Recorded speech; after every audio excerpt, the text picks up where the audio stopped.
Shut up, stupid. Hi guys, we're in the bus station at the moment, just waiting for the Coronation Street tour bus to arrive to take us to the Coronation Street tour. Have a look round.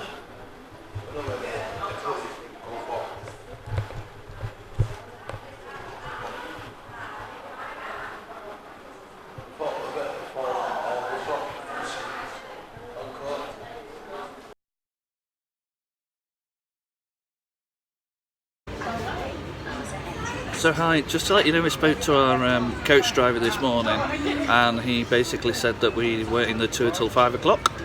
So we're going to have a quick walk around, a long walk around the quays. We're currently sat outside Harvester having a little drink.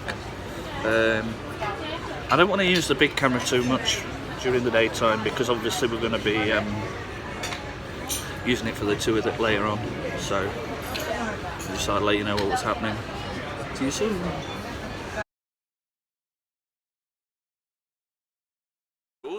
Now when we go over to the set, please do be wary of cables, loose wiring. There could be people working at high levels. Okay, there could be some vehicles around. As of last week, there may be a few dead bodies. Don't know yet, to find out, who knows, okay? Now when we get over there, there are cobbles, but there's pavements all around the sides. So if you feel uncomfortable walking along the cobbles, please do use the pavements, okay? When we get over there, you are obliged to take as many pictures of me as you want, okay? What? No, when we get there, you can take as many pictures as you want, okay? And a gift from us to you, when we get to the Rovers Return, each individual group, so your pairs, will get a free photo from us to you. So when we bring you back here, you'll see the photo desk over there. You'll get a free picture. That is for yours to take back with you, okay? So it's not this Rovers, it's the one on the street, okay? Keep that clear, okay? Perfect. All right, fantastic. Are we ready to go over? Yes. Yeah. I'm waiting all day. Yeah? Perfect, fantastic. Let's go.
Tell you a little bit more about Coronation Street and why we decided to move here to this brand new purpose-built plot.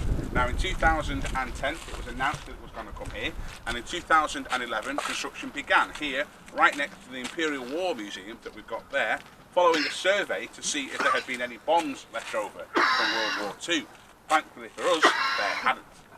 Now Coronation Street bosses, they took it upon themselves to build a brand new outdoor extended set, because back in the 1960s, 70s, the houses in the sets were actually 3/4 its scale, so the actors had to walk slower to be in scale with the houses.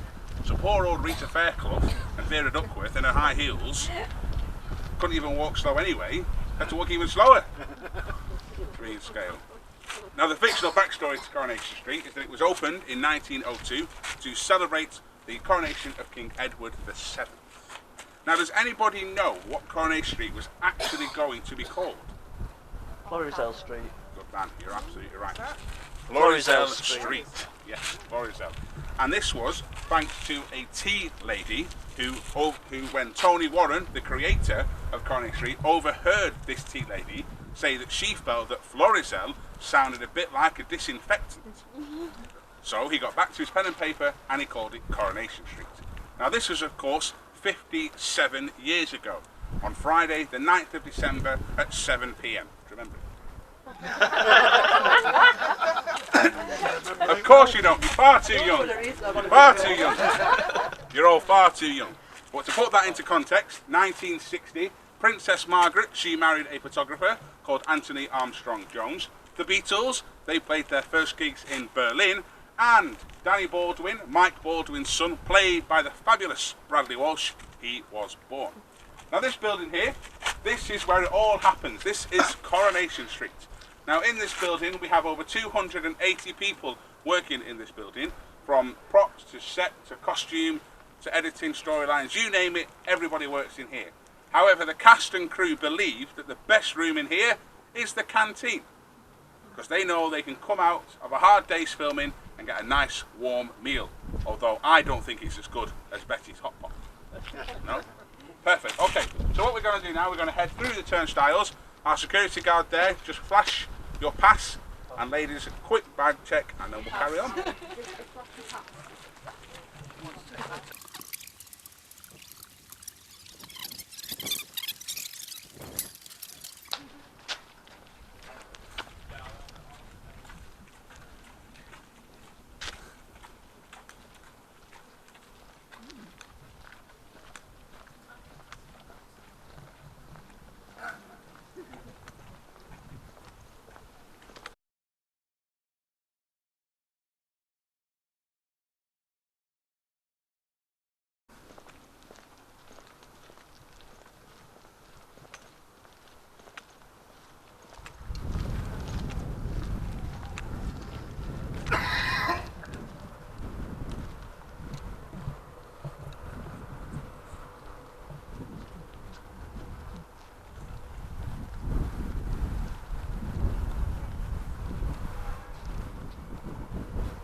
Alright, perfect. So, before we go in, I just want to point your attention to these buildings that we've got here behind us.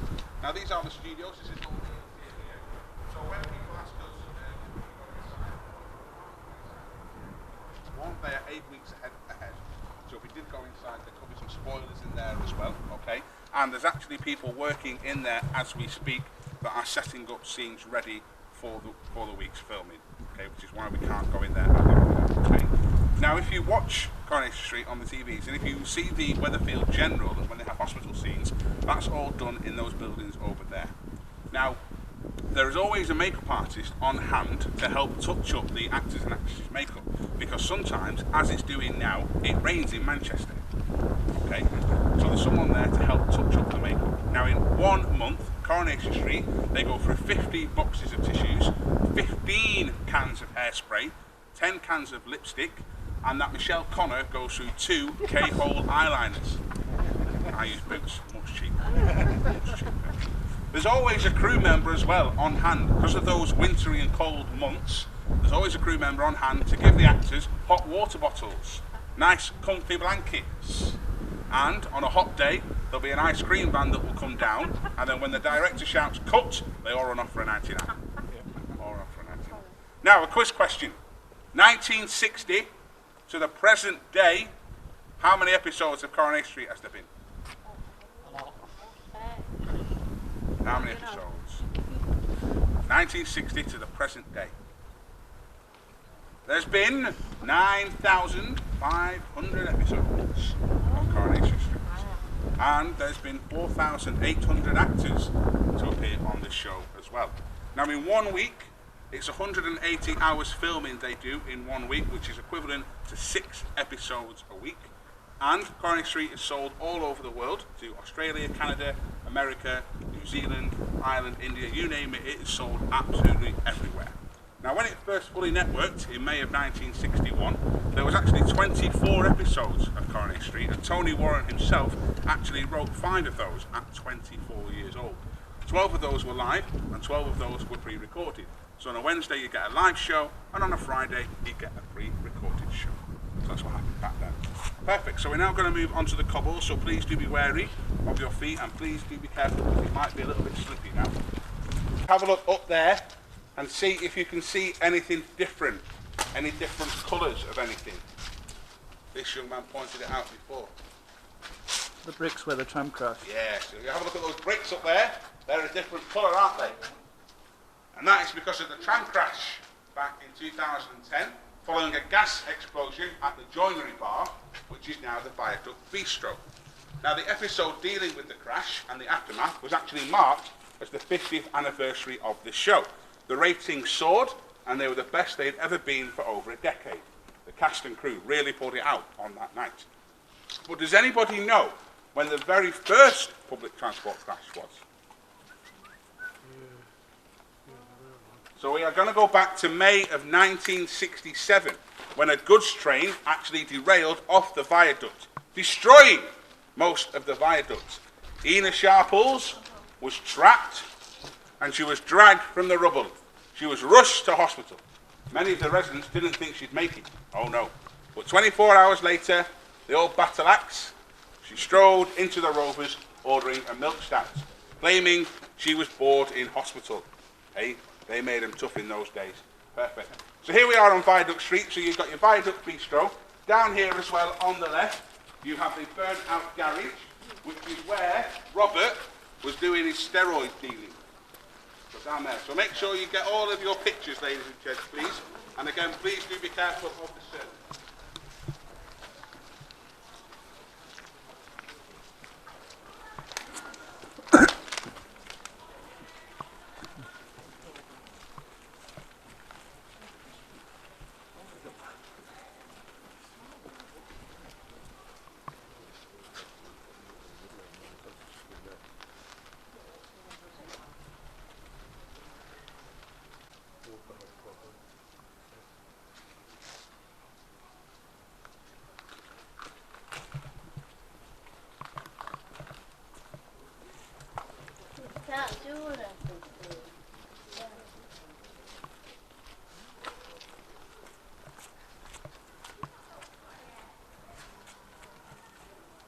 Perfect. Come and gather yourselves round.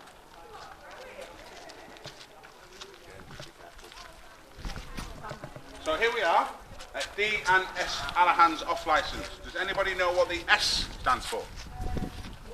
His ex-wife, Sunita. You're absolutely right. Yeah. So Sunita died in 2013 following a blaze at the Rovers, and the blaze was actually caused by her ex-partner, Carl Munro. Now we'll talk about baddies later on. But Dev has actually owned this shop since 1999. However, this shop has had 12 previous owners, not to mention that of Reg Holdsworth. And who remembers Alf's Mini Market? Yeah, the charming Mr. Alf Roberts. And here we have the cabin. Now, the cabin wasn't actually situated on Coronation Street. In fact, up until 1989, it was actually situated over there on Rosamond Street. Now, formerly known as Viaduct, this was a tea room and a lending library. And Rita took over in the 70s. Does anybody remember Rita's assistant? Mavis, yeah. Mavis Riley. What was her famous catchphrase? I don't really know. I'll tell you, madam. I'll tell you. Oh, I don't really know. Yes, you're right. Oh, I don't really know. Now, Rita and Mavis, they bickered for over 20 years over that counter, coming up with many impersonations of Withering Mavis. Not to mention that, of course, of Les Dennis. Now, Les Dennis, he joined the show, he burgled Gail, then what did he do? He married her. Of course. Only on Coronation Street, eh? Only on Coronation. Now, Rita sold the cabin in 2009 to Norris Cole, but she's still here, making sure all the papers and magazines are working. And she also does take in quite a few of the waif and strays, does our Rita. Not to mention her most current lodger, who is Gemma. You're right, yeah. Now, Gemma is one of those Marmite characters. You either love her or you hate her.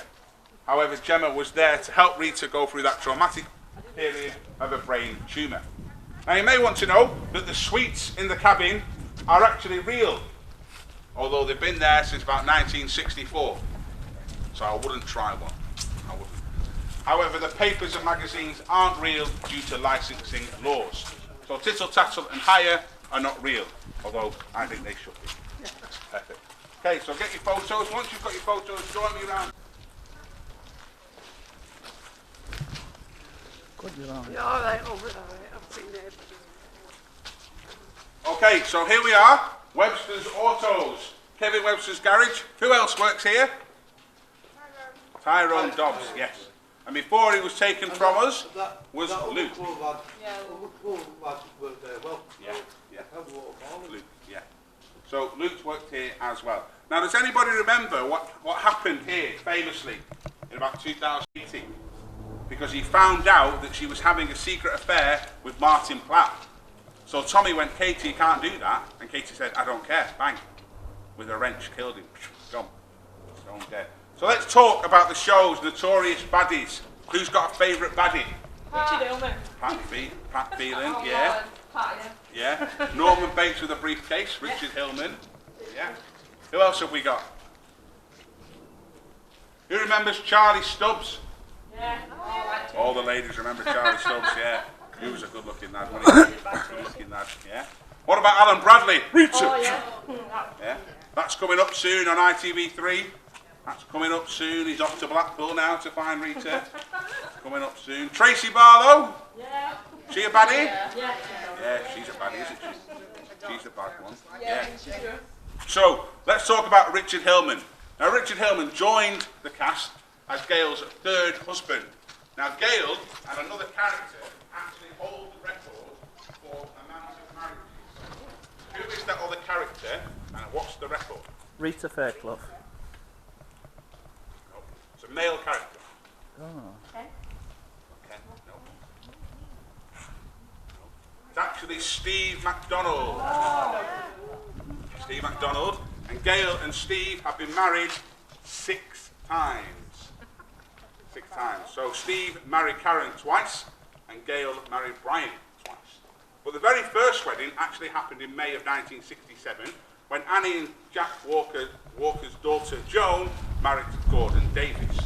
But I want you to cast your minds back from 1960 right the way through to the present day, and which couple do you think have been married for the longest?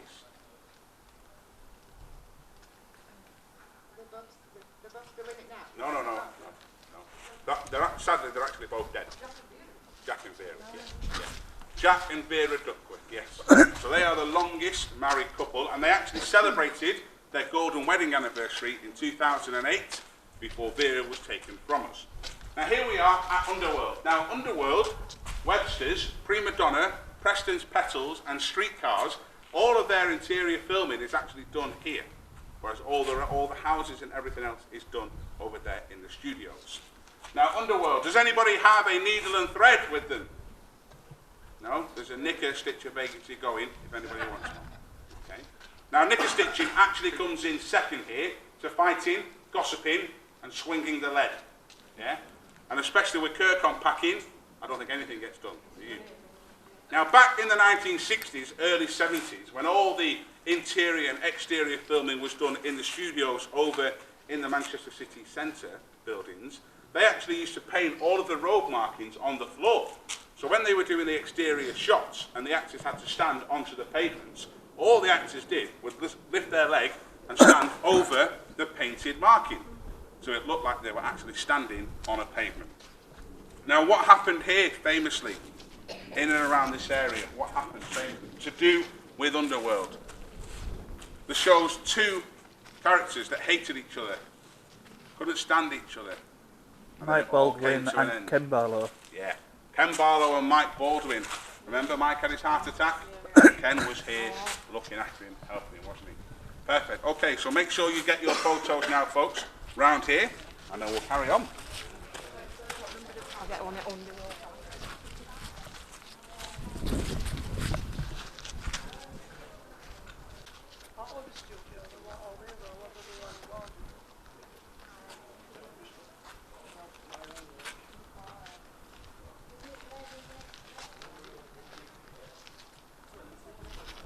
Perfect, okay. So let's talk about the houses that we see, the iconic Coronation houses. Number 13, a famous resident that lives at number 13. Kevin Webster. He lives there now, yeah?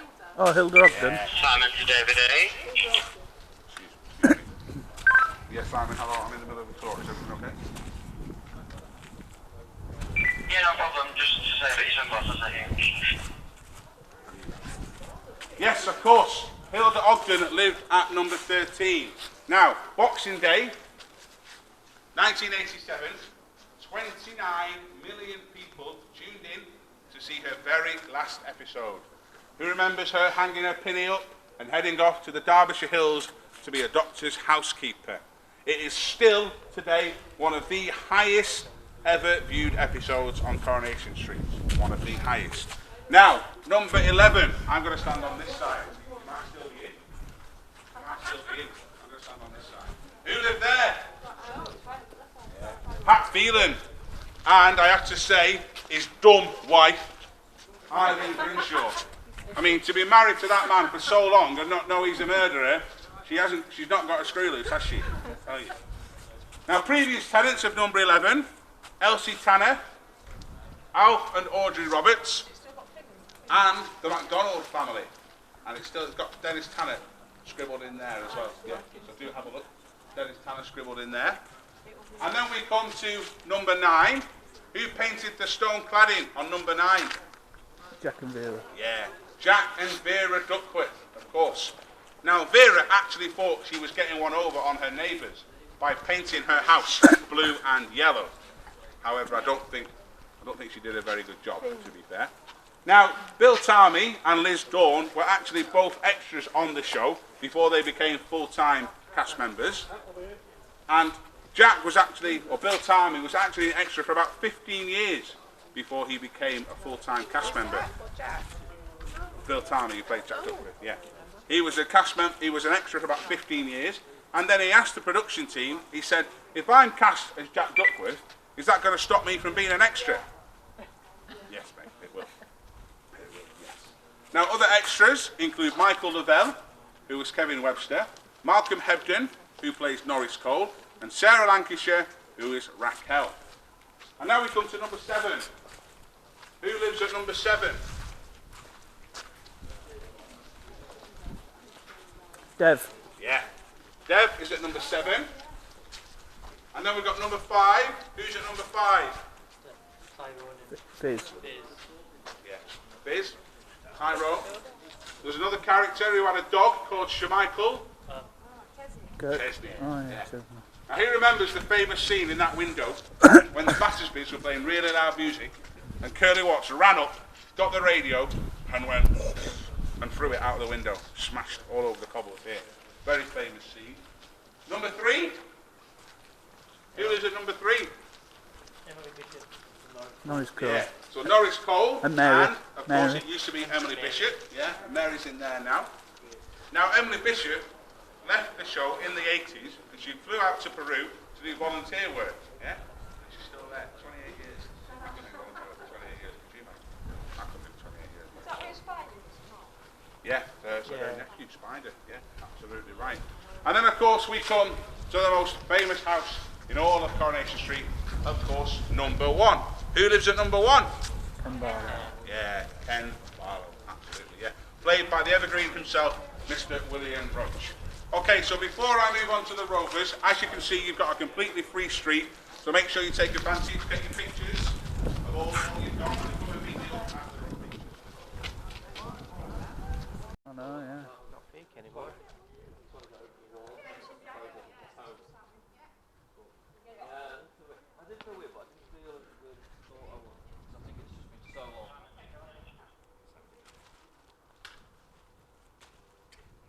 Receiving.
Tracy, does anybody remember what this used to be?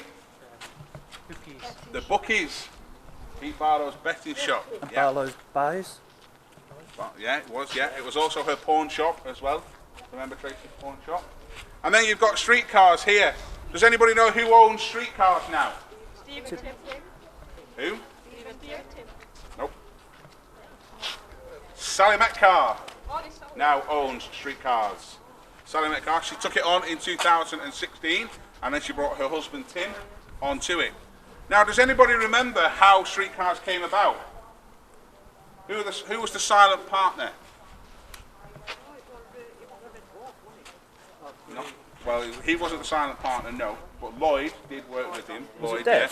It was actually Vikram, who was Dev's cousin, who was a silent partner. And then Steve got money from someone. He got a lot of money from somebody to help with the business. Does anybody remember who that person was that Steve got money from? Vicky. Was it Vicky? No. It was a notorious drug dealer. Notorious drug dealer. Who remembers? Jez Quigley. Jez Quigley, yes, of course. Who was murdered by Steve's very own father, Jim MacDonald. Yes, murdered by Jim MacDonald. And then we have Prima Donna. We have the kebab shop here. Now, if you've had a few too many in the Rovers and you want to come for a kebab, you can come and get one here. Although you've got to wait for Gemma to shut up talking before she serves you. And then we come, to me, personal opinion, the second most iconic building on all of Coronation Street, Roy's Rolls. Now, this place has seen quite a lot of humour over the years, and not to be fair, quite a lot of sadness as well. Who remembers Julie Hesmond-Howard playing Hayley Cropper, taking her own life after she was diagnosed with cancer? I'll admit, I was crying.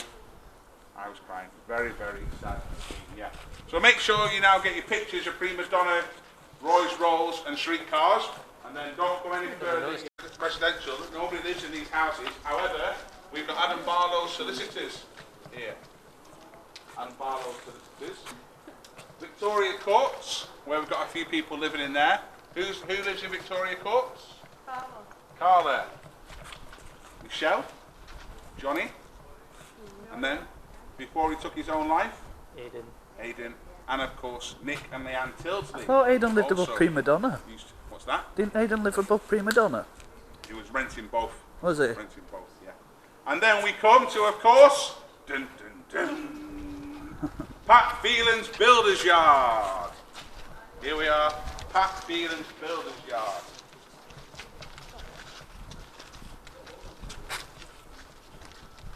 Yeah, so there's been so many famous scenes over the years on Phelan's Builders Yards. Up there, not to mention Tina, yeah, who fell to her death back in June of 2014, landed on that brick, sir. You stand it on it, that one there. That brick there. Landed on that, yeah. So there's been quite a bit of famous scenes up on that balcony. Now, in the fictional story of Weatherfield, the police station is quite far away, but when they do the external and outside shots, that's actually done here at the Weatherfield police station. So what we're going to do now is we're going to move on to our brand new extended bit of Victorian Court. So again, do be careful of the cobbles, but we're moving along.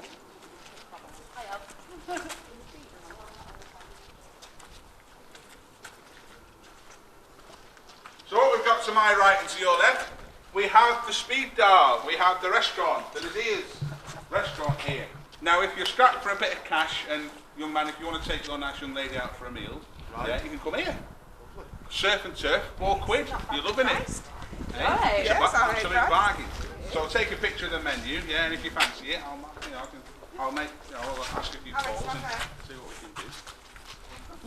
And then we've got the snooker hall, and we've got the tattoo parlour. Now the snooker hall and tattoo parlour haven't actually come in yet. They're not actually into filming yet. Are they going to bring them in? They will be bringing them in yet. And ITV have actually got bets to see who's going to get the first tattoo. And I've put it on Audrey, getting salon across her arm. What's that? Don't know yet. No. So this bit here that we're all standing on actually was unveiled in March, the 22nd of March of this year. And filming began the next day, on the 23rd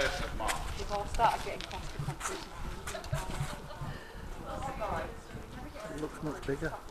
Now, if I just have your attention just for 30 seconds, I just want to point your attention to what we've got here in front of me. So this here is our memorial garden. Now, what this is to celebrate the lives of the 22 people that sadly lost their lives in the Manchester Arena bombings. And all 22 of them, there are flowers, 22 flowers planted in there to remember them. And there's been quite a few emotional scenes in here, not to mention the one on Friday night that just happened with Johnny and his daughter Kate. David and Nicola, they had quite an emotional scene in here as well. So I think that's quite a nice touch, really, to have a memorial garden, especially named after those people that sadly lost their lives, because quite a few of them were actually fanatics of the show, fanatic fans, really nice.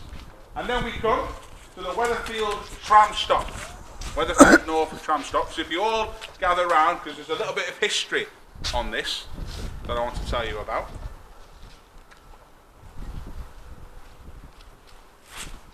Again, just be careful because there's puddles everywhere and stuff. So, if everyone can see the handles on the tram doors. Now there's a lot of history to them because they are the very first handles of the Rovers Return. The very, very first handles. So even though we've got this brand new extended bit and we're moving on modern times, we're bringing quite a bit of history with us. And you're actually standing on history because these cobbles actually came over from the Manchester City Centre set. So they lifted them up and they put them back down. Bit of sellotape and glue, loved it. Absolutely. Now the writers, so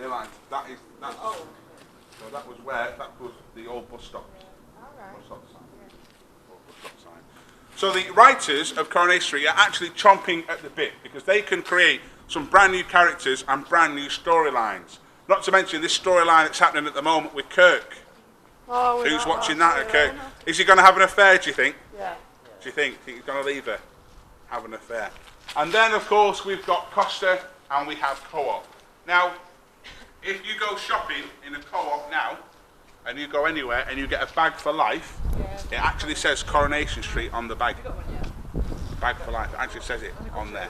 So the Co-op and the Costa actually paid ITV to have their advertisement onto the street. And they're in now. They're in. So if you're watching now Coronation Street, you actually see people in and out drinking and going shopping in there. You'll be able to have a look through the windows there. Now the food in there isn't actually real. Okay, food isn't actually real in there. They use all of that in the studios. So make sure you get your pictures, folks. Okay, ladies and gents, so let's talk about famous people that have been on Coronation Street over the years. Give me some names, throw some names at me. Some famous people. Violet Carson. Violet Carson. Yeah? Robbie been on it. Yeah. Who else do we think's been on? Some famous people. Peter Kay. Peter Kay's been on. His best friend Paddy McGuinness has been on. Yeah. Joanna Lumley, she's been on. And who returned very recently? Nigel Havers, yeah. All the women remember Nigel Havers, eh? He's a good looking lad, wasn't he? Nigel Havers. And then royalty. Prince Charles and Camilla. Prince Charles. The Queen's visited. She's been on. And what about an actor? Top of the bill, Knight of the Realm. Who remembers Sir Ian McKellen? Oh, yeah. Sir Ian McKellen, yeah. He's been on. What about Vic Reeves? Oh, Oh, yeah. yeah. I didn't like his character. Vic Reeves? No, not a bit. Few people didn't like his character, no. So, ladies and gentlemen, and we are coming to the end of your tour. Can I just first of all ask, has everybody been taking pictures? Yep. Yes. Have you got all the pictures you want? Yes. Okay, because we've still got a little bit of time if you want to head back and go and get some pictures. Please do not leave without taking pictures. Okay, make sure you get some. Okay? Make sure we get some. So I want to leave you with this. Tony Warren, the creator of Coronation Street, once met the Queen, and the Queen asked Tony Warren. She said, "Tony, where is Coronation Street?" To which he replied, "Coronation Street is wherever you want it to be in your heart." So I think it's a really nice way to sum up Coronation Street, because everybody knows where it is, wherever you are in the world. So ladies and gentlemen, thank you very much for coming on my tour. I hope you've had a good time. I'm sorry about your journey and your travels here today. I hope you've enjoyed yourself. Feedback is very imperative for us and our company on Twitter, Facebook, Instagram, whatever you feel. If you've enjoyed it, my name's David. If you've not, I'm Pat Phelan. Okay. So you've still got a couple of minutes to take some pictures, and then once we're all ready, we'll head off back to Dock 10. Okay?